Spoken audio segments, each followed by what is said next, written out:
بسم اللہ الرحمن الرحیم۔ ہمارے چینل میں خوش آمدید۔ میں اپنی پڑھائی کو مکمل چھوڑ کر اب کہیں نوکری کرنے کا سوچ رہا تھا۔ گھر کے حالات اتنے زیادہ خراب تھے کہ بس ان کو دیکھتے ہوئے اب میرا پڑھائی سے بالکل ہی دل اٹھ گیا تھا۔ میں کسی جگہ پر کام کر کے اس کی تنخواہ سے گھر کا گزارا چلانا چاہتا تھا، مگر کم تعلیم اور عمر کی وجہ سے مجھے کہیں بھی نوکری پر نہیں رکھا جاتا۔ اسی لیے میں نے سوچا کہ میں کسی گودام وغیرہ پر مزدوری کر کے ہی اپنے گھر کی کفالت کروں، تاکہ میں اپنے گھر والوں کو 2 وقت کی روٹی کے لیے اس طرح سسکتا ہوا نہ دیکھوں۔ ابا کی معذوری کے بعد اب جب اماں در در کام کرنے جاتی تو وہ بہت زیادہ تھک جاتی تھیں۔ ان کی تھکاوٹ اب بڑھتی ہی جا رہی تھی۔ ان کی صحت پر بھی کافی اثر پڑ گیا تھا۔ جب سے ابا کا ایک ٹرک حادثے میں پیر کچلا گیا تھا تب سے ابا گھر ہی بیٹھ گئے تھے۔ ان کا آپریشن تو بہت مشکل سے ہو گیا تھا، مگر وہ اب چلنے پھرنے کے لائق نہ تھے۔ پہلے تو ابا ایک گودام پر مینیجر کا کام کرتے تھے اور وہاں کا سارا حساب کتاب رکھتے تھے، تو مہینے کا کچھ نہ کچھ انہیں مل جایا کرتا تھا، جس پر ہمارا گھر اچھے سے چل رہا تھا۔ مگر اب حالات ایسے تھے کہ بات فاقوں تک پہنچ چکی تھی۔ جگہ جگہ خوار ہونے پر بھی مجھے کہیں بھی نوکری نہیں مل رہی تھی، جبکہ میں چاہتا تھا کہ کہیں ایک جگہ ٹک کر تنخواہ پر کوئی نوکری کر لوں جس سے میرے گھر کا گزر بسر ہو سکے۔ میں نے محلے کے 1-2 لڑکوں سے بھی اس سلسلے میں بات کی تھی کہ اگر کہیں کوئی خالی جگہ ہو تو مجھے کام پر رکھوا دیں۔ وہ اکثر فیکٹری وغیرہ میں پارٹ ٹائم جاب کر کے اپنے گھر کی کچھ ذمہ داری اٹھا رہے تھے، جبکہ میرے گھر کی مکمل ذمہ داری میرے اوپر آ گئی تھی۔ میں گھر کا بڑا بیٹا تھا، اسی لیے میرا فرض تھا کہ میں اب اپنی ماں کو گھر پہ بٹھا کر انہیں اچھے طریقے سے 2 وقت کی روٹی دے سکوں۔ اسی لیے میں نے پڑھائی کو جاری رکھنے کا فیصلہ ختم کر کے اب کمانے کے لیے سوچا تھا، کیونکہ میری 2 بڑی بہنیں بھی تھیں جن کی عمر اب شادی کی ہو گئی تھی۔ میں محض 16 سال کا تھا، مگر میری تو قسمت ہی خراب تھی۔ مجھے کسی بھی فیکٹری میں نوکری نہیں مل رہی تھی۔ پھر میں نے سوچا کہ جیسے اماں کام کرتی ہیں ویسے میں بھی کر سکتا ہوں۔ اسی لیے میں نے کسی کے یہاں نوکر بننے کا فیصلہ کیا۔ یہ بات میرے لیے بہت بڑی تھی کہ مجھے کسی کے جھوٹے برتن دھونے پڑیں گے یا پھر کسی کے گھر کی صفائی کرنی پڑے گی، مگر میں نے اس بات پر کوئی اعتراض نہ کیا۔ میرا مقصد صرف پیسے کمانا تھا، پھر وہ چاہے کسی بھی طرح ہوتا۔ پھر میں اپنے گاؤں سے تھوڑا دور ایک ویران علاقہ تھا، وہاں پر چند بنگلے بنے ہوئے تھے، وہاں پر جا کر کام مانگنا شروع کیا۔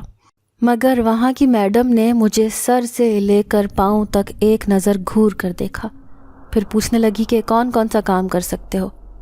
میں بہت شرمندہ تھا کہ آج سے پہلے میں نے کبھی بھی کوئی برتن جھاڑو وغیرہ والا کام نہیں کیا تھا، مگر اب میری مجبوری تھی۔ اسی لیے میں نے ان سے کہا کہ مجھے آتا تو کچھ بھی نہیں ہے، مگر جلد ہی سیکھ لوں گا۔ تو وہ کہنے لگی کہ ہمارے پاس کوئی اضافی برتن نہیں ہے جو ہم تم سے توڑوائیں، اسی لیے یہاں سے چلے جاؤ۔ انہوں نے مجھے کام نہ دیا تو میرا دل بہت اداس ہو گیا۔ اب میں خود کو ایک بیکار انسان سمجھ رہا تھا۔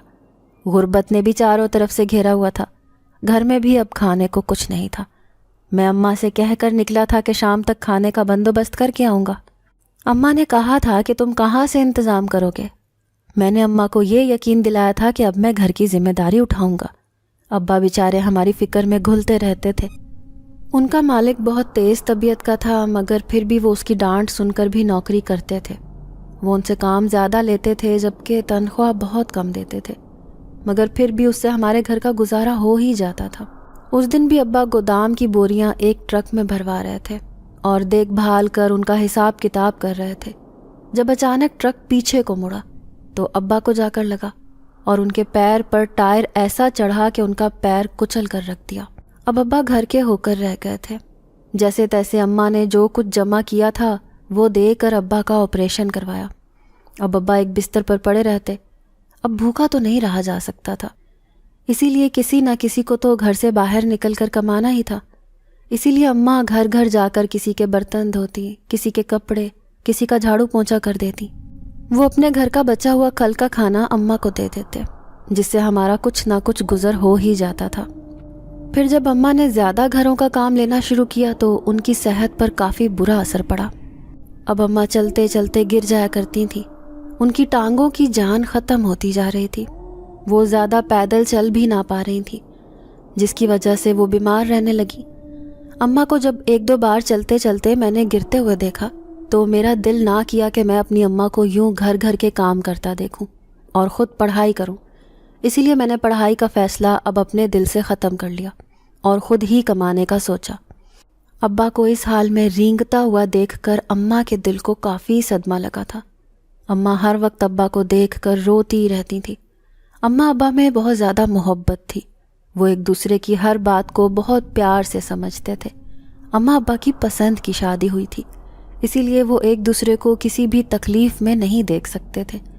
اماں جب بھی ابا کو اس طرح رینگتے ہوئے دیکھتی یا پھر کسی چیز کے لیے مجبور ہوتے ہوئے دیکھتی تو اماں کا دل درد سے پھٹنے لگتا تھا۔ یوں تو ابا ہمیں بہت عزیز تھے، وہ ہمارے سائبان تھے، ہمارا ہر چیز کا خیال رکھتے تھے، خود کو جتنی بھی مشکل میں ڈالتے مگر وہ ہماری ہر ضروریات پوری کرتے تھے۔ انہوں نے کبھی بھی ہمیں بھوکا نہیں سونے دیا تھا، نہ کبھی کسی بیماری میں ہمیں اکیلا چھوڑا تھا۔ ابا ہمارا اور اماں کا بہت زیادہ خیال رکھتے تھے، مگر اچانک ابا کے ایک ایکسیڈنٹ نے ہماری پوری زندگی بدل کے رکھ دی تھی۔ یوں سمجھو کہ ہماری تو زندگی تباہ ہو گئی تھی۔ 2 جوان بیٹیوں کا بوجھ سر پر، اور میں بھی ابھی اتنا بڑا نہ ہوا تھا کہ ڈگری لے کر کہیں نوکری کر سکتا۔ ابا بھی دن بدن کمزوری کے باعث گھلتے جا رہے تھے۔ ابا کی تو حالت دیکھ کر اب ہم سب گھر والوں کو ان پر بہت ترس آتا تھا۔ اماں بھی شاید انہیں دن بدن کمزور ہوتے دیکھ کر پریشانی کا شکار ہو رہی تھی کہ اگر خدا نخواستہ ابا کو کچھ ہو گیا تو یہ 2 جوان بیٹیوں کا بوجھ وہ کس طرح سے اکیلی عورت اٹھا سکیں گی۔ شاید اسی وجہ سے بھی اماں کی طبیعت کافی متاثر ہوئی تھی۔ میری ایک بہن 24 سال کی تھی جبکہ دوسری 20 سال کی۔ میں نے اپنی پوری زندگی میں کبھی بھی انہیں اماں سے کوئی فرمائش کرتے ہوئے نہیں دیکھا تھا۔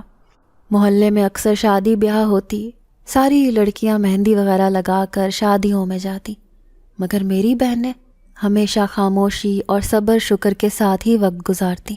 اگر محلے میں یا آس پڑوس میں کسی کی شادی ہوتی تو وہ چھت پر جا کر اس شادی کو دیکھتی رہتی، مگر کبھی بھی میں نے ان کے منہ سے یہ نہیں سنا تھا کہ کاش ہم بھی اس شادی میں جائیں، کیونکہ گھر کے حالات وہ اچھی طرح سے جانتی تھیں۔ اگر کسی شادی میں جانا ہو تو وہاں پر جانے کے لیے اچھے کپڑے، میک اپ، جوتوں وغیرہ کی بھی ضرورت پڑتی ہے، اسی لیے وہ ہمیشہ ہی اماں کو منع کرتی کہ ہمیں کسی بھی شادی میں نہیں جانا۔ میں نے آج تک اپنی بہنوں کو دوسری لڑکیوں کی طرح سجتے سنورتے نہ دیکھا تھا۔ ان کی عمر سجنے سنورنے کی تھی، مگر وہ پھر بھی ہر وقت صبر شکر سے کام لیتی، سارا دن اماں کے ساتھ کام کاج میں ہاتھ بٹایا کرتی۔ کبھی کبھار اماں سودا سلف کے پیسے بچا کر ان کو ایک عام سا گرمیوں یا سردیوں کا جوڑا لے کر دیا کرتی تھی۔ وہ سارا سیزن انہی 2 جوڑوں میں گزارا کر لیا کرتی۔ گھر کے حالات بہت زیادہ خراب تھے۔ اماں میری بھی ہر چیز کا خیال رکھتی تھیں۔ میری بہنیں بھی ہمیشہ اماں سے کہتی کہ اماں آپ عرفان کو چیزیں لے کر دیں، وہ باہر جاتا ہے، اس کو اچھے کپڑوں اور جوتوں کی ضرورت پڑتی ہے۔ میں نے صرف 8 جماعتیں ہی پڑھی تھیں، اس کے بعد میں نے پڑھائی چھوڑ دی، مگر میری بہنوں نے ہمیشہ میری چیزوں کا خود سے پہلے خیال کیا تھا۔ اماں جب انہیں کچھ دلاتی تو وہ منع کر دیتی، کہتی کہ عرفان کو لے کر دیں، وہ اپنے دوستوں میں اٹھتا بیٹھتا ہے، 4 لوگ اسے دیکھتے ہیں، ہم تو گھر میں بیٹھ کر بھی گزارا کر سکتے ہیں، مگر ہمارے بھائی کو کسی چیز کی کوئی کمی نہیں ہونی چاہیے۔ انہوں نے اپنا سارا بچپن محرومیوں میں گزارا تھا۔ میری بہنوں نے بھی 5 جماعتیں پڑھی تھیں، اس کے بعد اسکول چھوڑ دیا تھا۔ شاید وہ بھی میری طرح گھر میں بیٹھ کے اماں کے ساتھ ہاتھ بٹانا چاہتی تھیں۔ ہمارے اندر ایک احساس کمتری آ چکا تھا جو ہمیں پڑھائی کرنے سے بھی روک رہا تھا۔ اب میں دیکھ رہا تھا کہ جب میری بہنیں اماں کو اس طرح کمزور ہوتے دیکھ رہی ہیں تو وہ بھی سلائی کڑھائی کرنا سیکھ رہی تھیں۔ محلے پڑوس کی عورتوں سے کہہ رہی تھیں کہ اگر کپڑوں پر کڑھائی وغیرہ کا کام کروانا ہو تو مناسب معاوضے میں ہم سے کروا لیں۔ وہ بہت کم اجرت پر لوگوں کے کپڑے بنانے لگی۔ انہیں یہ سب کرتا دیکھ کر میرا فرض تھا کہ میں بھی اس گھر میں 4 پیسے لا کر اپنا حق ادا کروں۔ میری بیچاری بہنیں اگر کپڑوں پر کڑھائی کا کام کرتی بھی تو بھی ہم اتنے غریب محلے میں رہتے تھے کہ یہاں پر کوئی کپڑوں پر اتنا خاص کڑھائی کرواتا ہی نہیں تھا۔ اکثر محلے کی لڑکیاں اپنے کپڑے خود ہی سیا کرتی تھیں۔ مہنگائی کا دور تھا، اب ہر کوئی چالاک ہو گیا تھا، اب کون اتنے مہنگے مہنگے سوٹ سلائی کہیں اور سے لے کر کرواتا، اسی لیے لڑکیاں اب خود ہی اپنے کپڑے سی لیا کرتی تھیں، جس کی وجہ سے میری بہنوں کو کوئی کام نہ ملتا، ورنہ وہ اپنی پوری کوشش کر رہی تھی کہ ہمارے گھر کا چولہا جلتا رہے۔ آج بھی جب اماں چلتے چلتے گر گئیں تو میرا دل حلق میں آ گیا۔ میں فوراً سے اٹھا، اماں کو جلدی سے اٹھایا۔ مجھے بہت شرمندگی محسوس ہو رہی تھی کہ اماں اتنی کمزور ہو گئی ہیں، چلتے چلتے گر جاتی ہیں۔ اس گھر کے لیے اب مجھے ہی کچھ کرنا ہے۔ سو میں اٹھ کھڑا ہوا اور کام تلاش کرنے چلا گیا۔ 1-2 بنگلوں سے مجھے رسوائی کا سامنا کرنا پڑا کیونکہ مجھے کوئی بھی کام نہیں آتا تھا اور میری عمر بھی اتنی زیادہ نہ تھی۔ اسی لیے میں نے کسی کے گھر یا بنگلے میں ہی نوکری کر کے پیسے کمانے کا فیصلہ کیا، کیونکہ اس سے بڑی نوکری ملنا میرے لیے مشکل کام تھا، اور کسی فیکٹری یا کسی کمپنی میں نوکری کرنے کے لیے مجھے ڈگری درکار تھی۔ میں نے ابھی تک اپنا میٹرک بھی کمپلیٹ نہیں کیا تھا۔ پھر میں نے اپنے دوست سے مشورہ کیا۔ اس کا باپ ایک جگہ بنگلے پر چوکیداری کا کام کرتا تھا۔ میرے دماغ میں خیال آیا کہ کیوں نہ میں بھی اسی کے ساتھ اس کی سفارش پر کہیں نوکری کر لوں۔ پھر کچھ سوچ کر میں اس کے پاس چلا گیا۔ میں نے سلمان سے کہا کہ چاچا بشیر جہاں کام کرتے ہیں مجھے بھی وہاں پر کام دلوا دو۔ اس نے کہا ٹھیک ہے، ابا جب گھر آئیں گے تو میں ان سے تمہارے لیے بات کروں گا۔ سلیم اور میں ایک ہی کلاس میں پڑھتے تھے، ہم ایک ہی گاؤں کے تھے، اسی لیے سلیم سے میری اچھی واقفیت اور دعا سلام تھی۔ پھر اگلے دن میں اسی کا انتظار کر رہا تھا کہ سلیم مجھے بلانے آیا۔ دروازے پر دستک ہوئی، باجی نے دروازہ کھولا، پھر مجھے بتایا کہ سلیم تمہارا پوچھ رہا ہے۔ میں بھی پریشانی کے عالم میں تھا، اسی لیے جلدی سے اٹھ کر اس کے پاس چلا گیا۔ پھر اس نے کہا کہ ابا تمہیں بلا رہے ہیں۔ میں اس کے ساتھ اس کے گھر چلا گیا۔ چاچا بشیر نے مجھے کہا کہ میں کوشش کرتا ہوں، دیکھوں گا اگر وہاں کے مالک نے تمہیں کام پر رکھ لیا، اسی لیے تم شام میں میرے ساتھ چلنا۔ پھر میں شام کو چاچا بشیر کے ساتھ اس بنگلے میں چلا گیا جہاں پر وہ کام کرتے تھے۔ وہاں کا مالک بہت سخت مزاج کا معلوم ہو رہا تھا۔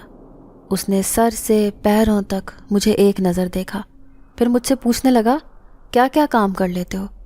میں نے ان سے کہا کہ میں نے کبھی کام نہیں کیا ہے، مگر میں چاچا بشیر کے ساتھ رہ کر جلد کام سیکھ لوں گا اور آپ کو شکایت کا موقع نہیں دوں گا۔ انہوں نے کہا کہ میں اتنی کم عمر کے لڑکے کو کام پر نہیں رکھ سکتا، کیونکہ ہمیں نگرانی کے لیے کسی بڑی عمر کے آدمی کی ضرورت ہوتی ہے، اور مجھے نہیں لگتا کہ تم یہ کام صحیح طریقے سے انجام دے پاؤ گے۔ مگر میں نے انہیں یقین دہانی کروائی کہ میں کبھی بھی انہیں شکایت کا موقع نہیں دوں گا، تو انہوں نے مجھے چند ہزار روپے کی تنخواہ پر مقرر کر دیا۔ میں نے فی الحال اس نوکری کو ہاتھ سے جانے نہیں دیا۔ بے شک تنخواہ کم تھی، مگر میں پھر بھی کام کرنا چاہتا تھا۔ میں نے سوچ لیا تھا کہ میں اتنا دل لگا کر کام کروں گا کہ میری تنخواہ میں اضافہ ہو جائے گا۔ مجھے گھر کے اندر جانے کی اجازت نہیں تھی، صرف میں باہر ہی لان میں کھڑا ہو کر ساری حویلی کی نگرانی کرتا تھا، جبکہ رات میں چاچا بشیر یہاں پر نوکری کرتے تھے اور ان کا بھی یہی کام تھا۔ دن کو چاچا بشیر ان کے گھر کے کام کاج کی نگرانی کرتے تھے اور رات کو پہرے داری کرتے تھے، جبکہ میں دن میں باہر نگرانی کر رہا تھا۔ ایک دن میں باہر نگرانی کر رہا تھا جب اچانک ایک فقیر نے صدا لگائی کہ اللہ کے نام پر کچھ دے دو، تو سیٹھ نے اسے 100 روپے تھما دیے۔ وہ فقیر پیسے لے کر وہاں سے چلا گیا۔ میں حیران تھا کیونکہ اس فقیر نے وہ پیسے اپنی ٹوپی کے نیچے رکھ دیے تھے۔ میں سوچ رہا تھا کہ وہ جیب میں بھی پیسے رکھ سکتا تھا، اور اس کے ساتھ ایک پوٹلی بھی موجود تھی، تو اس نے وہ پیسے آخر سر میں کیوں چھپا لیے؟ مجھے یہ بات سمجھ میں نہیں آئی، مگر میں اس بات کو جھٹک کر اپنے کام پر توجہ دینے لگا۔ کچھ دیر بعد ایک لڑکی بھاگتی ہوئی سارے لان میں پھر رہی تھی۔ وہ بہت شوخ اور چنچل نظر آ رہی تھی۔ اس کے پیچھے ایک اور لڑکی تھی جو اسے پکڑ رہی تھی۔ وہ دونوں آپس میں کھیل رہی تھیں۔ وہ لڑکی بہت خوبصورت تھی۔ میں نے نظر بھر کر اسے دیکھا اور دیکھتا ہی رہ گیا۔ پھر کچھ دیر کے بعد جب میں نے سیٹھ کی آواز سنی تو میں نے اپنی نظریں فوراً جھکا لی۔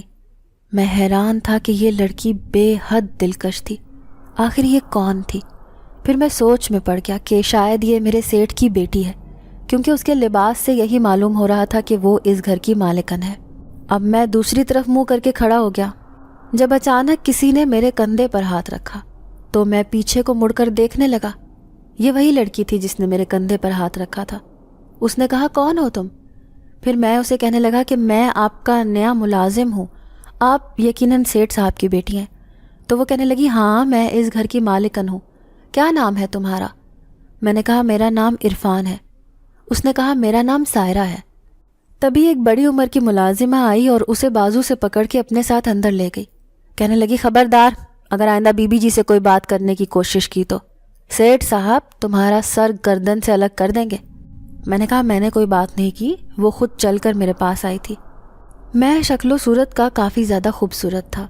میں بھلے کمزور جسامت کا مالک تھا، مگر زمانے کے سرد و گرم حالات نے مجھے کم عرصے میں ہی بڑا کر دیا تھا۔ اسی وجہ سے سیٹھ نے مجھے کم عمر ہونے کے باوجود کام پر رکھ لیا تھا، کیونکہ وہ بھی شاید سمجھ چکا تھا کہ میں چھوٹا ضرور ہوں مگر میرے پاس تجربہ اپنی عمر کے بچے سے کہیں زیادہ تھا۔ میرے اندر موجود احساس ذمہ داری مجھے وقت سے پہلے بڑا کر چکی تھی۔ میں نے یہ سب باتیں اس ملازمہ کو بتائیں کہ میں ایسی کوئی سوچ نہیں رکھتا، میں یہاں اپنے حالات سے مجبور ہو کر نوکری کر رہا ہوں، ورنہ کون بچہ ہوگا جو اپنی تعلیم کو خیر آباد کہہ کر یہاں لوگوں کی چاکری کرنا شروع کرتے۔ مجھے اچھے سے اپنی اوقات معلوم ہے کہ میں ایک ایک پیسے کا محتاج ہوں۔ میری زندگی کا مقصد اب صرف اپنے گھر والوں کی کفالت کرنا ہے۔ یہ سب باتیں کرتے ہوئے میری آنکھیں نم ہو گئی تھیں۔ شاید اس ملازمہ کو بھی مجھ پر ترس آ ہی گیا تھا، تبھی خاموشی کے ساتھ یہ کہتے ہوئے اندر کی جانب بڑھی کہ ٹھیک ہے، اس دفعہ تو میں یہ بات سیٹھ کو نہیں بتا رہی، لیکن اگر دوبارہ میں نے غلطی سے بھی سیٹھ کی بیٹی کے ارد گرد تمہیں دیکھا تو پھر تمہیں سیٹھ کی تلوار سے کوئی نہیں بچا پائے گا۔ میری اس بات کو اچھی طرح سے اپنے ذہن میں بٹھا لو تو ہی اچھا ہوگا۔ وہ انگلی سے مجھے تنبیہ کرتے ہوئے سیٹھ کی بیٹی کو اپنے ہمراہ لے گئی، جو کہ خاموشی سے مجھے دیکھ رہی تھی۔ میں نے اس کو جاتے ہوئے بس ایک نظر ہی دیکھا تھا، مگر جانے کیوں اس کی نگاہوں میں مجھے ایک انکہی سی التجا دکھائی دی تھی، ایک ایسا درد تھا جس کو وہ مجھے بیان کرنا چاہتی تھی، مگر اس ملازمہ کی سخت ترین نگرانی میں ایسا ممکن نہ تھا۔ جب وہ نظروں سے اوجھل ہو گئی تو میں بھی سر جھٹک کر اپنے کام پر لگ گیا، کیونکہ میں نے اپنے آپ کو ثابت کرنا تھا سیٹھ کی نظروں میں کہ میں بھلے ہی کم عمر اور تجربے میں صفر تھا، مگر میری لگن کام کرنے کی بہت زیادہ تھی۔ دروازے کے قریب ہی نگرانی کرتے ہوئے میرے ذہن میں دوبارہ سے اس فقیر کا خیال آیا جس نے اپنے سر پر ٹوپی پہنی میں پیسے رکھ لیے تھے، جو کہ بہت ہی عجیب بات تھی۔ خیر پھر میں نے سوچا کہ مجھے کیا، وہ جو بھی کرتا تھا۔ میں اس طرح سارا دن اپنے کام میں مصروف رہا۔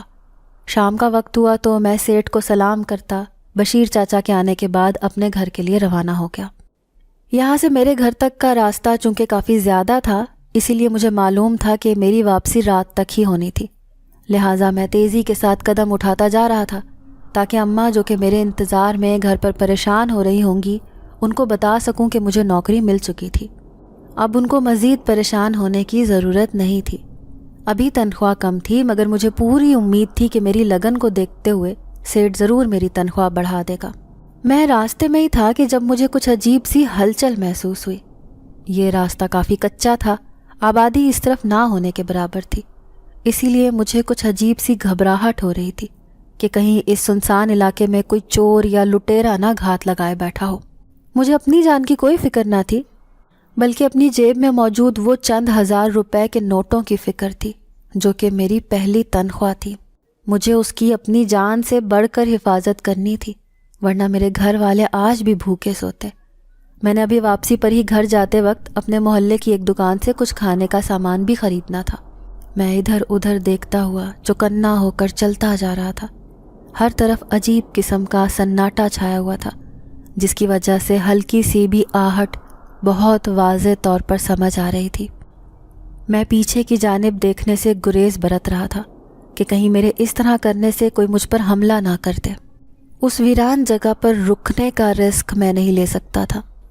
میں نے اپنے دوستوں سے سن رکھا تھا کہ اس علاقے میں کافی ساری وارداتیں ہو چکی تھیں، جبکہ کچھ پراسرار مخلوق کی موجودگی کے بھی قصے سننے میں آ چکے تھے۔ یہی وجہ تھی کہ میں بہت زیادہ گھبرا رہا تھا۔ اب تو مجھے کچھ قدموں کی آہٹ بھی بہت واضح محسوس ہونے لگی تھی۔ میں نے اپنی جیب کے اوپر ہاتھ رکھا ہوا تھا، دوسرے ہاتھ سے ماتھے پر آیا پسینہ صاف کرتا جا رہا تھا۔ آج پتہ نہیں یہ راستہ ختم کیوں نہیں ہو رہا تھا۔ ڈر کے مارے میں نے آخر کار ذرا سی گردن ترچھی کر کے دیکھا تو حیران رہ گیا، کیونکہ اپنے بائیں طرف کچھ دور درختوں کے پیچھے اسی فقیر کی جھلک دکھائی دی جس کو دن میں نے سیٹھ کے گھر کے دروازے پر دیکھا تھا۔ مجھے حیرت اس بات پر تھی کہ آخر رات کے اس پہر وہ یہاں کیا کر رہا تھا، جبکہ اس جگہ تو رات کے وقت لوگ کوشش کرتے ہیں کہ جتنا کم ہو سکے گزارا کریں۔ وہ فقیر ان گھنے درختوں سے گزرتا ہوا کہیں جا رہا تھا۔ مجھے بہت تشویش ہوئی۔ ایک پل کو دل کیا کہ اس کا پیچھا کرتا ہوا جاؤں اور پتہ لگاؤں کہ آخر وہ فقیر کون تھا، اس کی حقیقت کیا تھی، مگر جب وقت دیکھا تو کافی دیر ہو چکی تھی۔ اپنی بیمار ماں کا خیال کرتے گھر کی طرف دوڑ لگائی۔ اب مجھے باقی کے راستے میں کوئی آہٹ محسوس نہ ہوئی، جس پر اللہ کا شکر ادا کرتا گھر پہنچ گیا۔ گھر پہنچا تو امی صحن میں ہی چارپائی پر بیٹھی دروازے پر نظریں جما کر بیٹھی تھیں۔ میں اندر گھسا تو میری دونوں بہنیں جو دروازے کے قریب ہی چکر کاٹ رہی تھیں ایک دم سے میرے پاس آئیں اور مجھے گلے سے لگا لیا۔ چھوٹی بہن جلدی سے پانی کا گلاس لے کر آئی۔ میں اس کے بعد امی کے پاس گیا، ان سے گلے ملنے کے بعد ان کو اپنی نوکری ملنے کی خوشخبری دی تو وہ بہت خوش ہوئیں۔ ان کی آنکھوں میں موجود خوشی اور سکون دیکھ کر مجھے اپنی ساری تھکان دور جاتی محسوس ہوئی۔ ابھی کچھ دیر پہلے تک جو میں خوفزدہ ہو گیا تھا وہ سب وقتی طور پر بھول گیا۔ اپنے ساتھ لایا کچھ کھانا بہن کو دیا، سب نے مل کر کھانا کھایا۔ اس کے بعد میں اپنے کمرے میں آرام کرنے چلا گیا۔ تھکاوٹ کی وجہ سے جلد ہی میری آنکھ لگ گئی۔ میں اندھیرے میں آگے بڑھتا جا رہا تھا۔ میں تو کام سے واپس آ رہا تھا، پھر جانے کیسے اس عجیب سی جگہ پر آ گیا تھا۔ مجھے کچھ معلوم نہ تھا کہ یہ کس جگہ پر آ گیا ہوں۔ بس راستے میں چلتے ہوئے ایک جگنو کو دیکھا، جسے دیکھ کر میں اپنے ہوش میں اس وقت نہ رہا۔ ایسا لگا جیسے اس جگنو نے مجھ پر کوئی جادو کر دیا تھا۔ میں مکمل طور پر اس کے وش میں آ گیا تھا۔ وہ جگنو عام جگنو جیسا بالکل نہ تھا۔ ایسے لگ رہا تھا جیسے وہ ایک آگ کا شعلہ ہو جو اڑتا ہوا مجھے کسی پراسرار جگہ پر لے کر جاتا جا رہا تھا۔ میں نے آنکھیں تو کھولی ہوئی تھیں، مگر میرے اوپر کسی اندیکھی مخلوق نے مانو کوئی منتر پھونک دیا تھا، جس سے میرا جسم میرے قابو میں نہ رہا تھا۔ جب اچانک سے مجھے ہوش آیا تو کچھ بھی سمجھ میں نہیں آ رہا تھا کہ یہ کہاں آ گیا ہوں۔ میرے ذہن میں بس صرف اس پراسرار جگنو کی چھوی باقی تھی، باقی کچھ بھی یاد نہ تھا۔ میں نے اندازے کے مطابق آگے بڑھنا جاری رکھا کیونکہ گھر بھی تو پہنچنا تھا۔ اتنے میں کچھ دیر بعد مجھے کچھ شور سا سنائی دیا۔ میں ایک دم سے چوکنا ہو گیا، کان لگا کر سننے کی کوشش کرنے لگا کہ یہ شور آخر کس چیز کا تھا۔ کافی دیر ایک جگہ کھڑے رہنے کے بعد بھی مجھے اندازہ نہ ہو سکا کہ آیا یہ شور کس چیز کا تھا۔ پھر میں نے اس طرف آہستہ قدم اٹھاتے ہوئے بڑھنا شروع کیا تاکہ پتہ کر سکوں۔ تھوڑی دیر مزید چلنے کے بعد مجھے رک جانا پڑا۔ میں سامنے کا منظر دیکھ کر سانس تک روک گیا تھا۔ جلدی سے اپنے آپ کو ایک بڑے سے تنے کی درخت کی اوٹ میں چھپایا تھا تاکہ کسی کی بھی مجھ پر نظر غلطی سے بھی نہ پڑے۔ سامنے کا منظر اس قدر دل دہلا دینے والا تھا کہ میرا چہرہ زرد پڑ چکا تھا، دل کی دھڑکن بھی حد سے زیادہ بڑھ چکی تھی۔ میں نے جب سامنے ایک بہت بڑے پہاڑ کو دیکھا جس پر آگ بھڑک رہی تھی تو میں نے آنکھوں کو سختی سے مینچ لیا، مگر جب عجیب سی آواز کا احساس ہوا تو جھٹ سے آنکھیں کھول کر دیکھا۔ سامنے ہی کسی آدمی کو دیکھا جو کہ ایک ہاتھ میں ایک بالٹی تھامے ہوئے تھا۔ اس آدمی کا رخ دوسری طرف تھا جس کی وجہ سے میں اس کا چہرہ نہ دیکھ پایا، مگر مجھے ایسا کیوں لگ رہا تھا جیسے میں اس آدمی کو پہلے کہیں دیکھ چکا ہوں۔ اس کا وہ مخصوص سبز رنگ کا لباس دیکھا دیکھا سا معلوم ہو رہا تھا۔ وہ آدمی اپنے ہاتھ میں موجود بالٹی میں پانی بھر کر اس پہاڑ پر ڈالتا جا رہا تھا۔ اس بھڑکتی ہوئی آگ میں پانی ڈالنے کی وجہ سے کمی آ جاتی تھی۔ کچھ دیر بعد وہ آدمی پھر سے کہیں چلا گیا۔ میں وہیں پر چھپ کر کھڑا یہ ساری کارروائی دیکھ رہا تھا۔ جب اس آدمی کو واپس آتے دیکھا تو اس کے ہاتھ میں بالٹی تھی، جس کا مطلب تھا کہ وہ اس میں پھر سے پانی بھر کر لایا تھا۔ میں سمجھ گیا تھا کہ وہ آدمی اس آگ کو بجھانے کی کوشش میں تھا۔ میں حیران تھا کہ وہ آدمی قدرے بڑی عمر کا تھا، اس کے باوجود وہ پانی سے بھری ہوئی بالٹی کو اٹھا کر لاتا اور اس پہاڑ کے اوپر پھینکتا تاکہ وہ آگ بجھ سکے۔ میرے دل میں خیال آیا کہ میں اس آدمی کی مدد کروں، کیونکہ وہ اب پسینے سے شرابور ہو چکا تھا، اس کا سانس بری طرح سے پھول چکا تھا۔ آخر ایسی کیا مجبوری تھی جو وہ اس آگ کو بجھا رہا تھا؟ میں سمجھنے سے قاصر تھا۔ میں نے دیکھا کہ کچھ ہی دیر میں وہ آگ مکمل طور پر بجھ چکی تھی، جس کے بعد ہر طرف ایک سکوت طاری ہو گیا تھا۔ فضا میں جو عجیب سی وحشت چھائی ہوئی تھی وہ بھی ختم ہو گئی تھی۔ مجھے وہ شور جس نے میرے کانوں کے پردوں کو لرزا کے رکھ دیا تھا وہ آنا بھی بند ہو گیا تھا۔ اب میں سانس روکے اس آدمی کو دیکھے جا رہا تھا جو لمبے لمبے سانس لیتا دوسری طرف رخ کیے کھڑا تھا۔ میں اس انتظار میں تھا کہ وہ اپنا رخ موڑتا تاکہ مجھے اس کی شکل دکھائی دے سکے۔ ابھی تھوڑا وقت ہی گزرا تھا کہ ایک دل دہلانے والی قدموں کی آہٹ محسوس ہوئی۔ اس آہٹ کی وجہ سے ایسے لگا جیسے اس جگہ پر موجود زمین تک کانپ گئی ہو۔ مجھے بہت زیادہ خوف آیا۔ میں نے درخت کے تنے کو مضبوطی سے تھام رکھا تھا۔ ایسا لگ رہا تھا کہ دل کی دھڑکن ڈر کے مارے رک جائے گی۔ کچھ ہی دیر میں نے دیکھا کہ وہ آدمی بھی اس آواز کی جانب متوجہ ہو چکا تھا۔ سامنے سے کوئی ہیولا آتا دکھائی دینے لگا جو پہلے تو مجھ سے دور ہونے کی وجہ سے دھندلا دکھائی دے رہا تھا، مگر پھر جب وہ مزید قریب آیا تو میں نے دیکھا کہ ایک بہت لمبا سا کوئی وجود تھا جس کا چہرہ مکمل طور پر ڈھکا ہوا تھا۔ اس نے سفید رنگ کا ایک لمبا سا چوغا پہنا ہوا تھا جس کے ساتھ ہی سفید رنگ کی ایک ٹوپی تھی جس کو اس نے آگے سے کر کے سر پر لیا ہوا تھا۔ اس سے اس پراسرار وجود کا چہرہ میں نہ دیکھ سکا۔ اس عجیب سے وجود نے سامنے آ کر اس آدمی کے قریب آ کر سلام کیا۔ مجھے کچھ تسلی ہوئی کہ وہ اللہ کے دین کے پیروکار تھے۔ اس کے بعد اس پراسرار وجود نے پیچھے اس پہاڑ کی جانب دیکھا جس پر لگی وہ بھڑکتی ہوئی آگ اب بجھ چکی تھی۔ اس نے پھر اس کے بعد اس آدمی کو اپنے ہاتھ میں تھامی ہوئی ایک چیز پکڑائی جو کہ ایک پوٹلی میں تھی۔ مجھے بہت تجسس ہوا کہ آخر اس پوٹلی میں ایسا کیا تھا۔ وہ آدمی وہ پوٹلی لیتے ہی ایک دم میری طرف مڑا تو میری آنکھیں پھٹی کی پھٹی رہ گئیں، کیونکہ وہ آدمی جو اتنی دیر سے بالٹی اٹھاتا اس پہاڑ پر لگی وہ دہکتی ہوئی آگ بجھانے کی کوشش کر رہا تھا، وہ کوئی اور نہیں بلکہ وہی فقیر تھا جس کو میں نے سیٹھ کے گھر کے سامنے دیکھا تھا۔ مگر یہ یہاں کیا کر رہا تھا اور آخر اس نے کیوں اس آگ کو بجھایا تھا؟ میں نے بہت کوشش کی کہ کسی طرح سے اس خاص چیز کو دیکھ سکوں جس کو اس پراسرار وجود نے اس فقیر کو تھمایا تھا۔ میں ابھی یہ سب دیکھ ہی رہا تھا کہ دیکھتے ہی دیکھتے اس پوٹلی میں سے اس فقیر نے آہستہ سے وہ چیز نکال کر اپنے سر پر لی گئی ٹوپی کے اندر رکھ لی، جس کے بعد وہ ٹوپی اس نے اپنے سر پر پہن لی۔ مجھے یہ سب کچھ بہت پراسرار لگ رہا تھا۔ کچھ سمجھ نہیں آ رہا تھا کہ آخر یہ کیا ہو رہا تھا۔ میں نے اس سب دکھائی دیتے منظر سے خوف کھاتے ہوئے وہاں سے جانا ہی مناسب سمجھا، کیونکہ یہ سب مجھے ٹھیک نہیں لگ رہا تھا۔ میں وہاں سے جانے ہی لگا تھا کہ میرا پاؤں کسی سوکھے پتے کے اوپر آیا جس سے فضا میں آئے سناٹے میں آواز آئی۔ میں نے اپنے منہ پر ڈر کے مارے سختی سے ہاتھ رکھ لیے، اس درخت کے پیچھے مکمل طور پر چھپ گیا۔ اگر ان دونوں میں سے کسی نے مجھے دیکھ لیا تو وہ مجھے یقیناً چھپ کر یہ سب کچھ دیکھنے کی سزا دیتے۔ ابھی میں ایسی خوف میں تھا کہ ایسے لگا جیسے کوئی میرے کندھے کو زور زور سے ہلا رہا تھا۔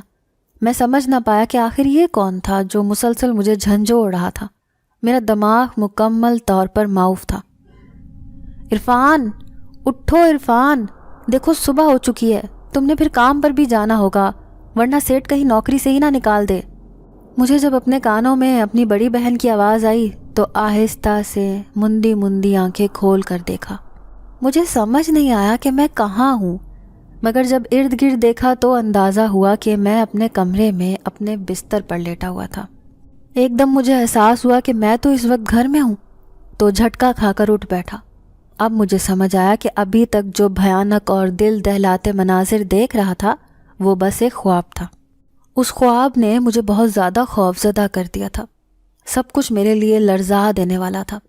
میں سر جھٹک کر اپنے بستر سے اٹھا اور وقت کی کمی کی وجہ سے 5 منٹ میں کپڑے تبدیل کرتا امی کو سلام کر کے سیٹھ کے گھر کی طرف روانہ ہو گیا۔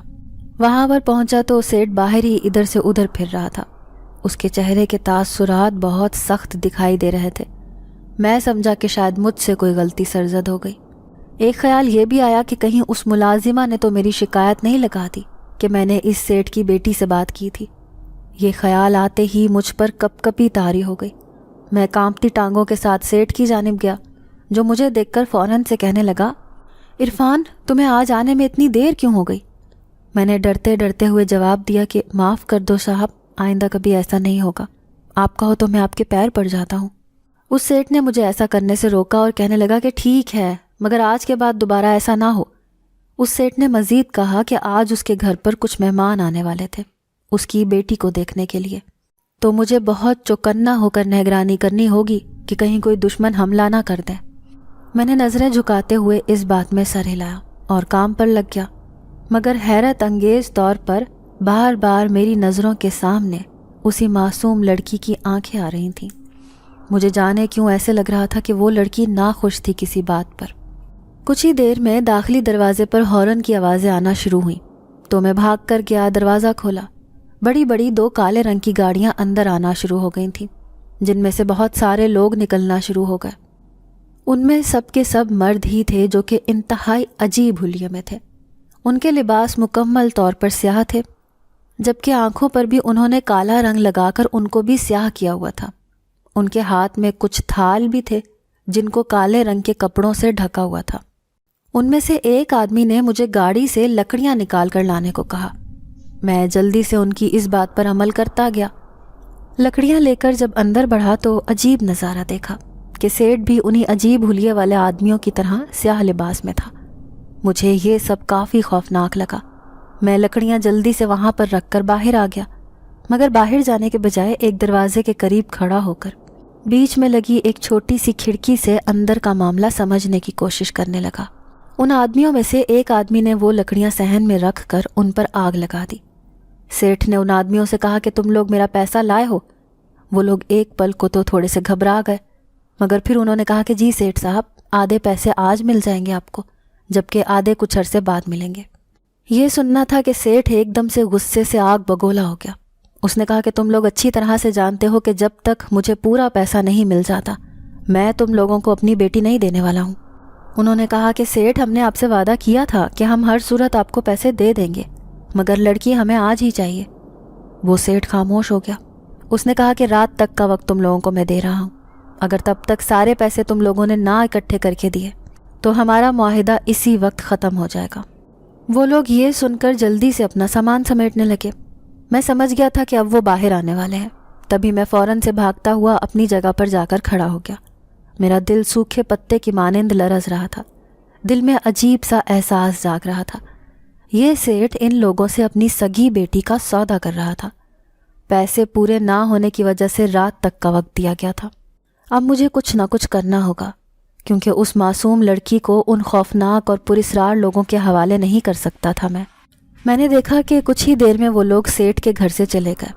میں فی الحال کے لیے یہاں سے جانے کا بہانہ ڈھونڈ رہا تھا تاکہ کسی طرح سائرہ کو یہاں ان لوگوں کے چنگل سے بچا سکوں۔ سیٹھ ان لوگوں کے جاتے ہی باہر آ گیا تو میں نے جلدی سے پیٹ درد کا بہانہ کیا۔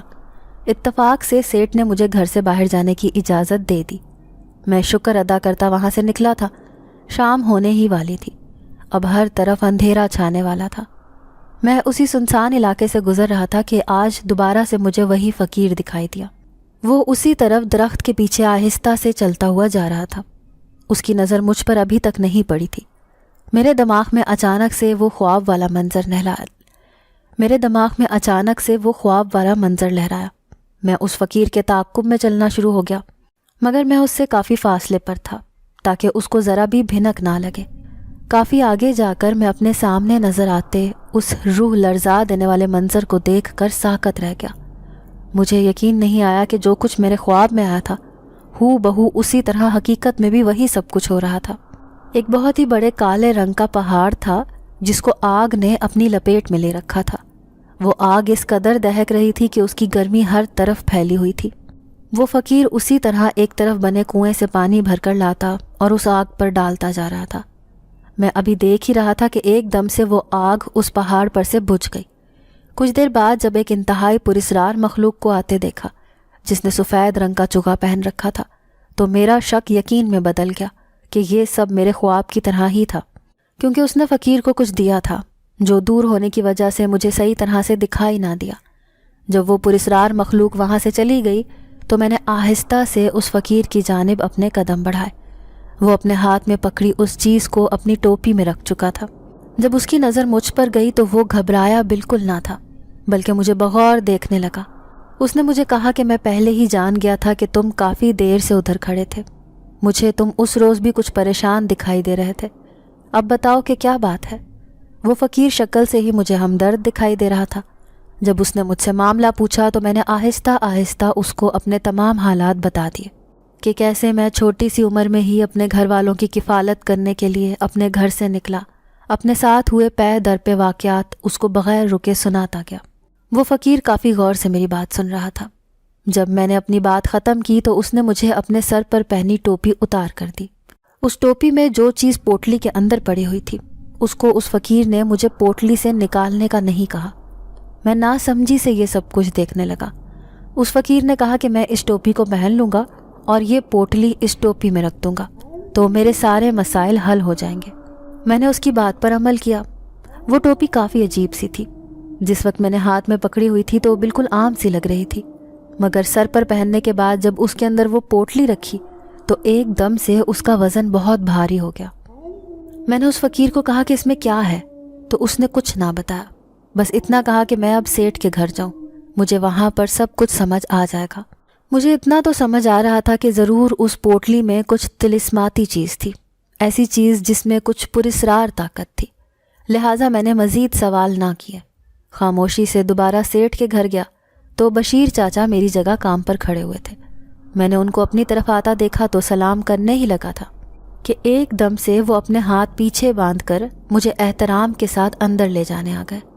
وہ مجھے صاحب کہہ کر کیوں پکار رہے تھے؟ میں نے ان کو کچھ کہنا چاہا ہی تھا کہ ایک دم سے سیٹھ کی آواز آئی جو کہ مجھے دوسرے نام سے بلا رہے تھے۔ وہ جو نام لے رہے تھے وہ اس انسان کا تھا جس نے سیٹھ کو پیسے دینے تھے۔ اس کا مطلب تھا کہ سیٹھ مجھے وہ آدمی سمجھ رہے تھے۔ آخر یہ سب کیسے ممکن تھا؟ مجھے اپنے سر پر رکھی ٹوپی کا خیال آیا تو ایک دم ذہن میں جھماکا ہوا کہ ضرور یہ سب اسی جادوئی چیز کی وجہ سے ہوا ہوگا کہ ان لوگوں کو میرا اصلی روپ دکھائی نہیں دے رہا تھا۔ اس فقیر کی باتیں ذہن میں گردش کرنے لگی کہ سب کچھ ٹھیک ہو جائے گا۔ اس سیٹھ نے جب کہا کہ اب پیسے پورے ہیں تو میں اس کی بات سن کر سانس روک گیا۔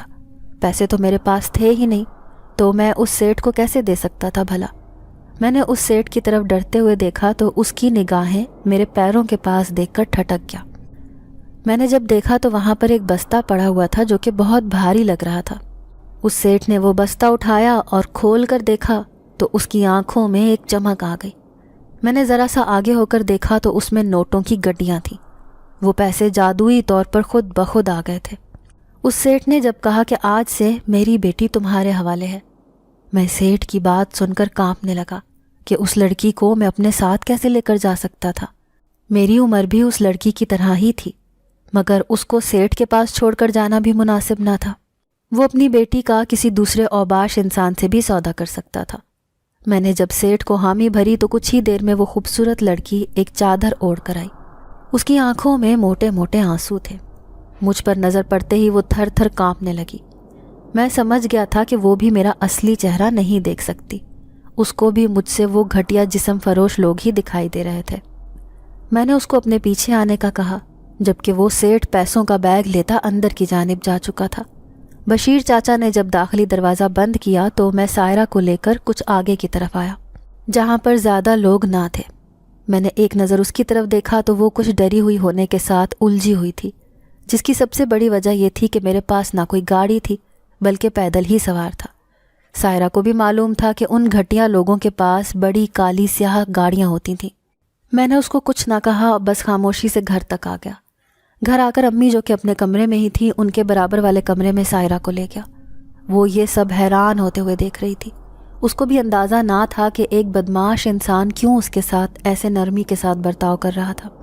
میں نے دروازہ باہر سے بند کیا، آہستہ سے اپنے سر سے ٹوپی اتاری اور اس کو اپنی جیب میں رکھ لیا۔ وہ پوٹلی بھی اپنی جیب میں رکھ لی۔ امی کو میں نے سرسری سا تھوڑا سا قصہ بتایا کہ یہ مجھے بے سہارا ملی تھی، بہت پریشان تھی، تو انہوں نے مجھے شاباش دی۔